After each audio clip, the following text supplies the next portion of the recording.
Blowing stuff up and hitting the authority where it hurts. That's my game.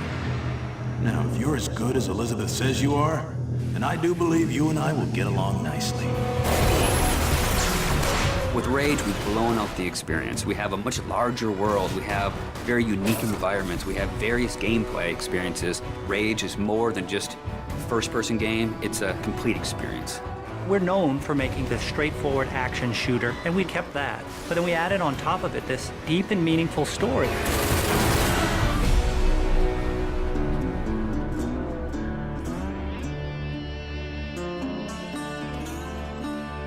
So the story of Rage. We had the setting, we knew we wanted to have it on Earth, then we had to decide how we would destroy the planet. And we actually found that there's a real asteroid, which is called Apophis, which will pass by the planet around 2036. So in the fictional world of Rage, when the governments of the world discovered that Apophis would hit us and destroy most of civilization, they initiated a program called the Eden Project. So the game starts out where you are an Ark survivor. You are one of those people buried in 2036. Your Ark emerges from the ground 100 years later. Unfortunately, you're the only one that survives in your Ark. So when you step out, you are alone. And it's this post-apocalyptic world that you rise up in, and it's this twisted version of the reality you used to know, and you really don't know what to expect. Current position unknown. There's mutants and there's bandits, you know, and there's groups of settlers trying to survive. You people are only trouble. Now be on your way. The world has moved on, and it has its own thing going. We don't give the character a name or a face that's unique to the story. We want the player to jump in and actually add his own identity into that character. So when you step out of your Ark in Rage, you have no idea what your role in the bigger conflict will be.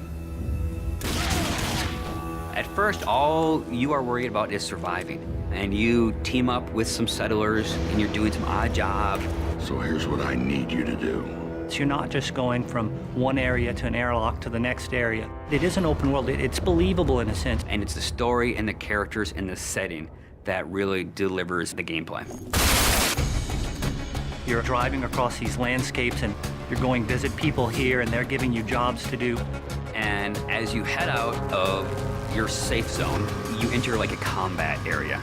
So you may find a handful of bandits with rocket launchers mounted on their cars. And as a player, if you wish to engage them, you can. If you wish to try to run and gun and get out of there, you can. Then the story starts unfolding, and you realize that these warring bandit clans, they all occupy a certain area of the wasteland. They own it. They'll attack you if you go in there and you don't look right.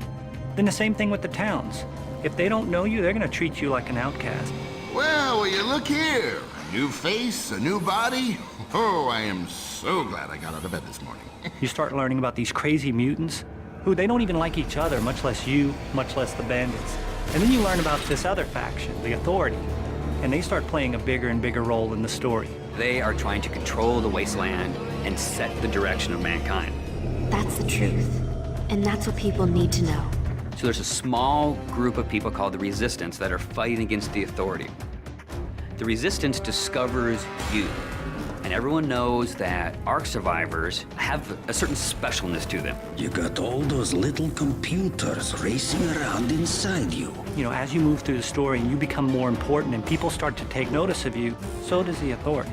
As you, the player, get your weapons and start interacting with the characters and start fighting all the bad guys in the world, you understand what your role is in the world. So, you're the new team member.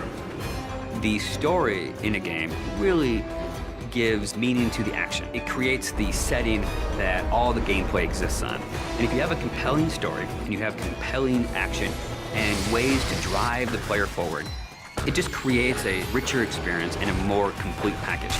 But it's always about, again, something new around every corner, and you really have to stay on your toes in the wasteland.